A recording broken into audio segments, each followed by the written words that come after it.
اعوذ باللہ من الشیطان الرجیم بسم اللہ الرحمن الرحیم سورۃ المائدہ آیت نمبر 25۔ قالا کہا ربی میرے رب انی میں لا املک مالک نہیں ہوں الا مگر نفسی اپنی ذات کا و اخی اور اپنے بھائی کے ففرق پس جدائی ڈال دے بیننا ہمارے درمیان و بین القوم الفاسقین اور نافرمان قوم کے درمیان۔ موسیٰ نے کہا اے میرے رب بے شک میں صرف اپنے اور اپنے بھائی کا مالک ہوں، پس تو ہمارے اور اس نافرمان قوم کے درمیان جدائی ڈال دے۔ اس آیت کی تفسیر دیکھ لیتے ہیں کہ حضرت موسیٰ علیہ السلام اپنی قوم کی نافرمانی سے دل برداشتہ ہو کر عرض کرتے ہیں کہ یا اللہ میں اور میرا بھائی تو تعمیل حکم کے لیے تیار ہیں، یعنی اللہ تعالیٰ کے حکم پر عمل کرنے کے لیے تیار ہیں، مگر قوم نے انکار کر دیا ہے، لہٰذا ہمارے اور اس نافرمان قوم کے درمیان جدائی ڈال دے۔ چنانچہ اس نافرمانی کی سزا کے طور پر بیت المقدس میں بنی اسرائیل کا داخلہ بند کر دیا گیا اور 40 سال تک صحرا میں سرگرداں پھرتے رہے۔ حضرت موسیٰ علیہ السلام و حضرت ہارون علیہ السلام بھی اگرچہ اسی صحرا میں بظاہر اپنی قوم کے ساتھ تھے، مگر وہ پورے اطمینان کے ساتھ پیغام نبوت پہنچانے میں مصروف تھے، من و سلوہ اور پانی کے چشموں سے قوم کی خدمت میں سرگرم تھے۔ جیسے اسپتال میں مریض تو تکلیف کا شکار ہوتے ہیں لیکن ڈاکٹر ان کا علاج کرنے سے سکون حاصل کرتے ہیں، قوم کو عذاب میں دیکھ کر حضرت موسیٰ علیہ السلام کو اکثر ترس آ جاتا، مگر اللہ تعالیٰ نے فرمایا آپ غمگین نہ ہوں کیونکہ نافرمانی کی وجہ سے یہ لوگ اسی سزا کے مستحق ہیں۔ قولا فرمایا فَإِنَّا تو یہ سرزمین محرمۃ حرام کر دی گئی ہے علیہم ان پر 40 سنۃ سال تک، یاتیونا سرگرداں پھریں گے فی الارض زمین میں، فلا تاسا سو نہ غمگین ہوں آپ علی القوم الفاسقین اس نافرمان قوم پر۔ اللہ تعالیٰ نے فرمایا تو یہ زمین ان پر 40 سال تک حرام کر دی گئی ہے، یہ زمین میں سرگرداں پھرتے رہیں گے، سو آپ اس نافرمان قوم پر افسوس نہ کریں۔ وَاتْلُو اور آپ پڑھ سنائیے علیہم انہیں نبا ابنی خبر دو فرزندان آدم کی بالحق کی ٹھیک ٹھیک، اذ قربا قرباناً جب دونوں نے قربانی دی، فتقبلا تو قبول کی گئی، من احدہما ایک سے، فلم یتقبل اور نہ قبول کی گئی، من الآخر دوسرے سے، قالا اس نے کہا، لَأَقْتُلَنَّكَ قسم ہے میں تمہیں قتل کر ڈالوں گا، قالا کہا، انما صرف یتقبل اللہ قبول فرماتا ہے اللہ تعالیٰ من سے المتقین پرہیزگاروں سے۔ آپ ان کو حضرت آدم علیہ السلام کے 2 بیٹوں کی خبر حق کے ساتھ سنا دیں۔ پہلے اس کی تفسیر دیکھ لیتے ہیں کہ حضور پاک صلی اللہ علیہ وآلہ وسلم سے بنی اسرائیل کی عداوت دشمنی کی ایک بڑی وجہ ان کا یہ حسد تھا کہ بنی اسرائیل سے کسی کو آخری نبی کیوں نہیں بنایا گیا۔ آنے والے چند آیات میں حضرت آدم علیہ السلام کے 2 بیٹوں کا قصہ سنا کر حسد کی برائی اور تقویٰ کی اچھائی بیان کی جا رہی ہے تاکہ بنی اسرائیل حسد سے توبہ کریں، اللہ تعالیٰ سے ڈریں اور حضور پاک صلی اللہ علیہ وآلہ وسلم پر ایمان لے آئیں۔ نیکسٹ ترجمہ دیکھتے ہیں، جب دونوں نے قربانی پیش کی تو ان میں سے ایک کی قربانی قبول کی گئی اور دوسرے کی قبول نہ کی گئی۔ اس دوسرے نے کہا میں تجھے ضرور قتل کر دوں گا، اس پہلے نے کہا اللہ تعالیٰ صرف متقی لوگوں سے قبول فرماتا ہے۔ اس کی تفسیر دیکھ لیتے ہیں کہ حضرت آدم علیہ السلام کا ایک بیٹا ابابیل تھا جو کہ نیک سیرت اور متقی یعنی نیک تھا، اور دوسرا بیٹا قابیل تھا جو کہ حسد اور بغض میں مبتلا تھا۔ ان دونوں بھائیوں میں اختلاف پیدا ہوا اور قابیل نے صحیح دلائل کو یعنی جو واضح پروف تھے ان کو ماننے سے انکار کر دیا۔ اس پر حضرت آدم علیہ السلام نے حق کو واضح کرنے کے لیے دونوں بھائیوں کو قربانی پیش کرنے کا مشورہ دیا۔ اس دور میں رواج یہ تھا کہ جب دلائل کی روشنی میں کوئی مسئلہ حل نہ ہوتا تو فریقین اپنے استعداد کے مطابق کوئی چیز بطور نذرانہ پہاڑ پر رکھ دیتے اور آسمانی آگ جس نذرانے کو جلا دیتی اسے حق پر سمجھا جاتا۔ یعنی دلائل مطلب یہ ہے کہ قرآن اور حدیث کی روشنی میں اگر کوئی مسئلہ حل نہ ہوتا نا تو پھر وہ لوگ کیا کرتے تھے کہ کوئی بھی چیز نذرانے کے طور پر پہاڑ پہ رکھتے تھے، اور آسمانی آگ جس نذرانے کو جلا دیتی اسے حق پر سمجھا جاتا تھا۔ چنانچہ آسمانی آگ نے ابیل کی قربانی قبول کرتے ہوئے اس کے حق میں حق کا فیصلہ صادر کر دیا۔ اب دانائی کا تقاضا تو یہ تھا، یعنی عقل مندی کی بات تو یہ تھی کہ قابیل اپنے حسد سے توبہ کر کے تقوی اختیار کر لیتا اور اپنے بھائی کے سچے دلائل کے سامنے سر تسلیم گم کر لیتا، اپنا سر جھکا دیتا۔ لیکن اس کے برعکس قابیل کے حسد میں اور اضافہ ہو گیا اور اس نے حابیل کو قتل کرنے کا اعلان کر دیا۔ اس پر حابیل نے کہا، میں تو اللہ تعالیٰ سے ڈرتا ہوں اور تجھے قتل کرنے کا ارادہ نہیں رکھتا، نیز اگر تیری قربانی قبول نہیں ہوئی تو اس میں میرا کیا قصور ہے؟ یہ تو اللہ تعالیٰ کا فیصلہ ہے، اور چونکہ وہ متقی لوگوں کی قربانیاں قبول کرتا ہے لہٰذا تجھے بھی تقوی اختیار کرنا چاہیے، لیکن اس کے باوجود اگر تو مجھے قتل کرنے پر مصر ہے تو میرے قتل کا گناہ اور اپنے حسد کا گناہ دونوں کا بوجھ تیرے کندھوں پر ہوگا، اور اس ظلم و تعدی کی وجہ سے تجھے دوزخ میں ڈال دیا جائے گا۔ لیکن قابیل حسد و بغض کے نشے میں اس قدر مدہوش ہو چکا تھا کہ اس پر حابیل کی نصیحتوں کا ذرا بر بھی اثر نہ ہوا اور وہ اپنے بھائی کو قتل کر کے نقصان اٹھانے والوں میں سے ہو گیا۔ نیکسٹ دیکھتے ہیں۔ لئم تو اگر بسطتا تو بڑھائے الیہ میری طرف یدا کا اپنا ہاتھ، لتقتلنی تاکہ تو قتل کرے مجھے، ماں نہیں انا بھی باسطن میں بڑھانے والا یدیہ اپنا ہاتھ الیک تیری طرف، لأقتلک تاکہ میں قتل کروں تجھے، انی بے شک میں اخاف ڈرتا ہوں اللہ اللہ تعالیٰ سے، رب العالمین جو مالک ہے سارے جہانوں کا۔ اگر تو نے مجھے قتل کرنے کے لیے اپنا ہاتھ میری طرف بڑھایا تو میں تجھے قتل کرنے کے لیے اپنا ہاتھ تیری طرف بڑھانے والا نہیں ہوں، میں اللہ تعالیٰ سے ڈرتا ہوں جو تمام جہانوں کا رب ہے۔ انی بے شک اریدو میں یہی چاہتا ہوں ان کہ تبو تو اٹھا لے بھی اسمی میرا گناہ و اسمی کا اور اپنا گناہ، فتکونا تاکہ ہو جائے من اصحاب الناری دوزخیوں میں سے، فذالک اور یہی جزاء الظالمین سزا ہے ظلم کرنے والوں کی۔ میں چاہتا یہی ہوں کہ میرا اور اپنا گناہ تو اٹھا لے تاکہ تو دوزخیوں سے ہو جائے، اور یہی ظالموں کی سزا ہے۔ فطوعت پس آسان بنا دیا لہو اس کے لیے نفسہ اس کے نفس نے قتل کرنا اخیہ اپنے بھائی کا، فقتلہ سو قتل کر دیا اسے، فاصبح اور ہو گیا من الخاسرین سخت نقصان اٹھانے والوں میں سے۔ اس کے نفس نے اپنے بھائی کا قتل اس کے لیے آسان بنا دیا، پس اس نے اپنے بھائی کو قتل کر دیا اور نقصان اٹھانے والوں میں سے ہو گیا۔ یعنی اس کا جو اپنا اندر تھا حسد تھا جو اس کے اندر، اس کی وجہ سے اس کو قتل کرنا، اپنے بھائی کو قتل کرنا اس کے لیے آسان تھا اور اس نے قتل کر دیا اور وہ نقصان اٹھانے والوں میں سے ہو گیا۔ فبعث پھر بھیجا اللہ تعالیٰ نے غراباً ایک کوا، یبعث کھودتا تھا فی الارض زمین کو، لیریہ تاکہ دکھائے اسے، کیفا کہ کس طرح، یواری چھپائے، سوءتا لاش اخیہ اپنے بھائی کی، قالا کہنے لگے، یا ویلتا ہائے افسوس، اعجزت کیا قاصر رہا میں، ان اکونا کہ ہوتا مثل مانند حاضل غرابی اس کوے کی، فاواریہ تو چھپا دیتا، سوءتا اخی لاش اپنے بھائی کی، فاصبح غرض وہ ہو گیا من النادمین سخت پچھتانے والوں میں سے۔ پھر اللہ تعالیٰ نے ایک کوا بھیجا جو زمین کھودنے لگا تاکہ اسے دکھائے کہ وہ کس طرح اپنے بھائی کی لاش چھپائے۔ کہنے لگا، ہائے افسوس کیا میں اس کوے جیسا بھی نہ ہو سکا کہ اپنے بھائی کی لاش چھپا دیتا، پس وہ پچھتانے والوں میں سے ہو گیا۔ اب اس کا ذرا دیکھ لیتے ہیں تفسیر کہ قابیل نے جب حابیل کو قتل کر دیا تو حیران ہو گیا کہ اس کی لاش کے ساتھ کیا کرے، کیونکہ انسانوں میں حابیل سب سے پہلا شخص تھا جس نے موت کو جام پیا، لہٰذا اس سے پہلے کسی کو دفن کرنے سے واسطہ نہیں پڑا تھا۔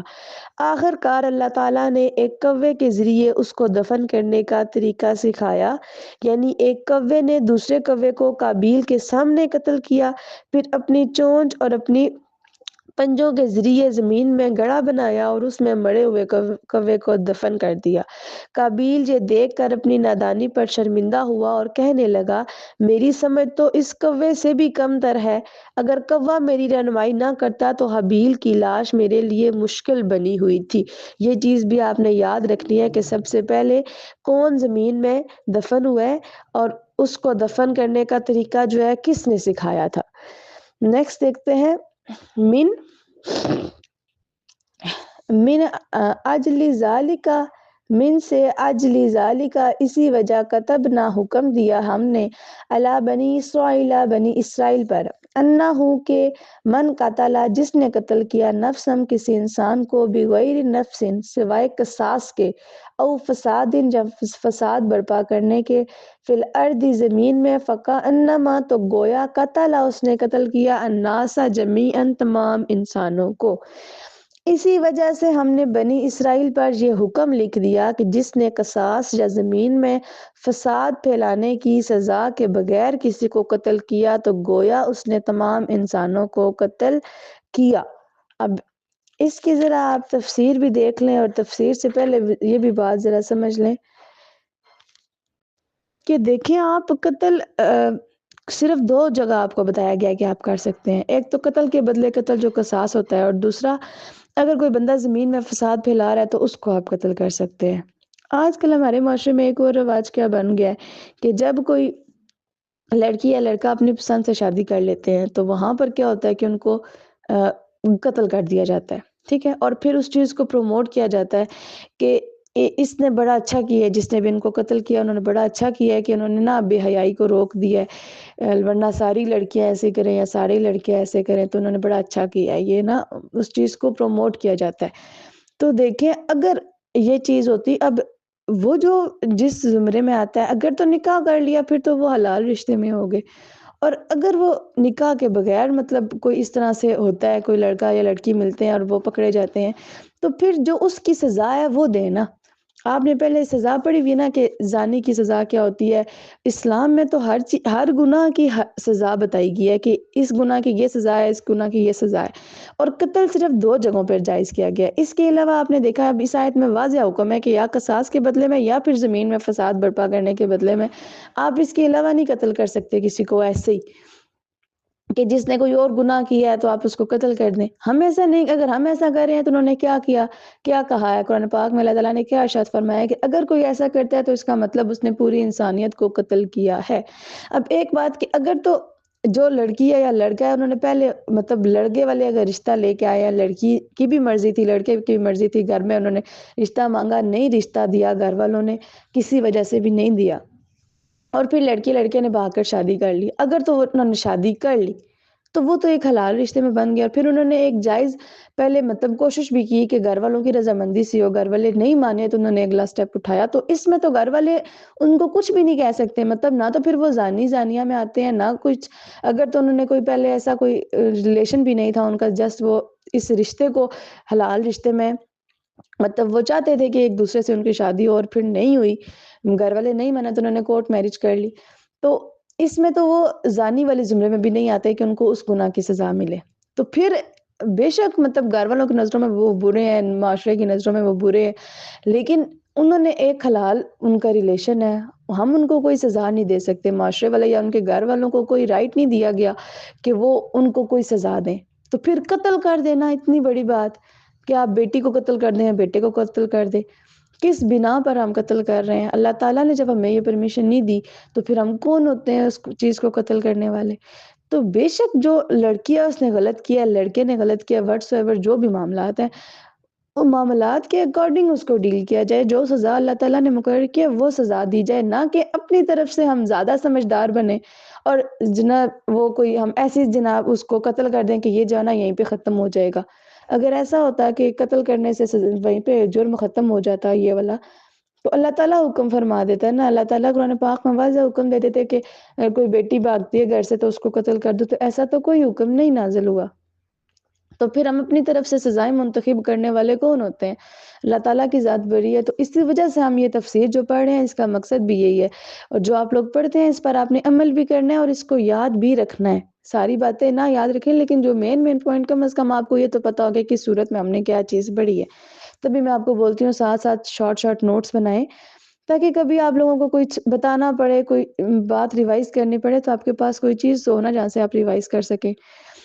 تو یہ دیکھیں اب کہ اللہ تعالیٰ نے ہمیں نہیں رائٹ دیا کہ ہم اس کو قتل کر سکیں، تو پھر اگر ہم قتل کرتے ہیں تو اس کا مطلب تو یہ ہوا نا کہ ہم اپنی مرضی کر رہے ہیں۔ تو اپنی مرضی کریں گے تو پھر ہمیں اس عمل کا گناہ بھی ملے گا۔ ہم وہی سزا کسی کو دے سکتے ہیں جو سزا اللہ تعالیٰ نے منتخب کی ہے۔ اچھا، اب اس آیت کے حوالے سے ہم دیکھ لیتے ہیں جو یہاں پہ تفسیر بیان کی گئی ہے کہ بعض خطرناک مجرم ایسے ہیں جن کی سزا قتل ہے، جیسے ڈاکو، باغی اور قاتل وغیرہ۔ یہ ایسے مجرم ہیں جن کو قتل کرنا ہی ضروری ہے تاکہ دوسرے بے گناہ لوگوں کی جان و عزت محفوظ رہے۔ لیکن اگر کوئی شخص کسی ایک انسان کو بلا وجہ جان بوجھ کر قتل کر دے تو یہ اتنا سنگین جرم ہے جو تمام انسانوں کو قتل کرنے کے برابر ہے، کیونکہ اس نے انسانی خون کی بے حرمتی کی ہے، اور سب جانوں کی حرمت یکساں ہے، یعنی سب جانوں کی حرمت جو ہے وہ برابر ہے۔ اس نے حکم خداوندی کے خلاف ورزی کی ہے جس کی پابندی اس پر لازم تھی، اور اس نے قتل کرنے کی از سر نو ابتدا کی، یعنی نئے سرے سے ابتدا کی ہے، جس سے دوسروں کو قتل کرنے کا حوصلہ ملتا ہے، اور اگر یہ سلسلہ آگے چل نکلے تو ایٹم بمبوں کی صورت میں سارے انسانوں کو قتل کرنے کا سبب بن سکتا ہے۔ اسی لیے اسلام نے اس جرم کی سنگینی کے باعث ایک انسان کے قتل سب انسانوں کے قتل کرنے کے برابر قرار دیا گیا ہے۔ نیز جو شخص انسانی زندگی کا احترام نہیں کرتا وہ پوری انسانیت کا دشمن ہے، کیونکہ اس کی برائی اگر دوسرے انسانوں میں پھیل جائے تو سب انسان ایک دوسرے کو قتل کر دیں گے۔ اس کے برعکس جو انسان انسانی زندگی کا احترام کرتا ہے اور اس کو بچانے میں سرگرم رہتا ہے تو در حقیقت پوری انسانیت کا ہمدرد ہے، کیونکہ دوسرے لوگ اگر اس کی پیروی کریں تو سب انسان ایک دوسرے کے محافظ بن جائیں گے۔ اس مضمون کو حضور پاک صلی اللہ علیہ وآلہ وسلم نے ایک عام ضابطہ اور قاعدے کی صورت میں کچھ اس طرح سے بیان کیا ہے کہ جس کسی نے اسلام میں کسی نیک طریقے کو ایجاد کیا اور اس کے بعد اس طریقے پر عمل کیا گیا تو جتنے لوگ اس طریقے پر عمل کریں گے ان کے ثواب کے برابر بھی اس کو بھی ثواب ملتا رہے گا، کیونکہ اس کی بنیاد تو اس نے رکھی تھی، اور نیک کام کرنے والوں کی نیکیوں میں کوئی کمی نہیں ہوگی۔ یعنی ایسا نہیں ہوتا کہ میں نے اگر کوئی کام کیا ہے تو مجھے جس بندے نے وہ کام سکھایا تھا تو مجھے تو ثواب ملے گا، تو اس کو بھی برابر کا ثواب ملے گا۔ مطلب یہ نہیں ہوتا کہ ثواب میں کمی ہو جائے گی، مجھے اگر 100% مل رہا ہے تو ان کو 50% ملے گا۔ اللہ تعالیٰ کے ہاں کمی نہیں ہے، تو اس بندے کو بھی اتنا ہی ثواب ملے گا جس کی وجہ سے میں نیکی کر رہی ہوں یا آپ نیکی کر رہے ہیں۔ اور جس کسی نے اسلام میں کسی برے طریقے کو ایجاد کیا اور اس کے بعد اس پر عمل کیا گیا تو جتنے لوگ اس طریقے پر عمل کریں گے اس کے گناہ کے برابر اس کو بھی گناہ ملتا رہے گا، کیونکہ اس کی بنیاد اس نے رکھی تھی، اور گناہ کرنے والوں کے گناہوں میں بھی کوئی کمی نہیں ہوگی۔ ایک دفعہ کعبہ شریف کا طواف کرتے ہوئے حضور پاک صلی اللہ تعالیٰ علیہ وآلہ وسلم نے فرمایا، اے کعبہ تو کیسا پاکیزہ ہے، تیری خوشبو کتنی اچھی ہے، تیری عظمت کس قدر بڑی ہے، تیری عزت کتنی عظیم ہے، لیکن قسم ہے اس کی جس کے ہاتھ میں میری جان ہے، مومن کے مال و خون کی عزت و حرمت تیری حرمت سے بڑھ کر ہے۔ ایک مومن کی عظمت کا اندازہ کریں کہ اس کے مال و خون کی حرمت کعبہ کی حرمت شریف سے بھی زیادہ ہے۔ اور ایک اور موقع پر آپ صلی اللہ علیہ وآلہ وسلم نے فرمایا، دنیا کا خاتمہ اللہ تعالیٰ کے نزدیک ایک مومن کے ناحق خون کے مقابلے میں کم تر ہے۔ یعنی دنیا ختم ہو جائے اور دوسری طرف ایک انسان کو ناحق قتل کیا جا رہا ہے تو پوری دنیا کا خاتمہ اللہ تعالیٰ کے نزدیک بہت کم ہے۔ یعنی مومن کی جان اتنی قیمتی ہے کہ ساری دنیا کا مال و متاع اس کے برابر نہیں ہو سکتا، اور اگر کوئی انسان ساری دنیا کو تباہ کر دے تو بھی اس کا جرم اتنا سنگین نہیں ہے جتنا کسی مومن کو ناحق قتل کرنا سنگین جرم ہے۔ اسی آیت کا دیکھتے ہیں ذرا نیکسٹ پارٹ، ترجمہ جو رہتا ہے، وَمَنْ احیاہا اور جس نے بچا لیا کسی جان کو فکأنما تو گویا احیا بچایا اس نے الناسا جمیعاً تمام لوگوں کو وَلَقَدْ اور بے شک جاءتہم آئے ان کے پاس رسولنا ہمارے رسول بالبینات روشن دلیلوں کے ساتھ ثم پھر انا کثیراً بہت سے لوگ منہم ان میں سے بعد ذالک اس کے بعد فی الارض زمین میں لمسرفون زیادتیاں کرنے والے ہیں۔ اور جس کسی نے ایک جان کو بچا لیا تو گویا اس نے تمام انسانوں کو بچا لیا، اور بے شک ان کے پاس ہمارے رسول روشن دلائل لے کر آئے، پھر اس کے بعد بھی ان میں سے بہت سے لوگ زمین میں زیادتیاں کرنے والے ہیں۔ اس کی ذرا اس پارٹ کی تفسیر دیکھ لیتے ہیں کہ اس میں ایک طرف تو یہود کو تنبیہ کی جا رہی ہے، یعنی ان کو ڈرایا جا رہا ہے کہ تمہارے اکثر اسلاف نے انبیاء کرام علیہ السلام کے واضح دلائل کے باوجود ظلم و زیادتی کی راہ اختیار کی اور عذاب الہی کے مستحق ٹھہرے، لہٰذا تم حضور پاک صلی اللہ علیہ وآلہ وسلم کی نبوت کے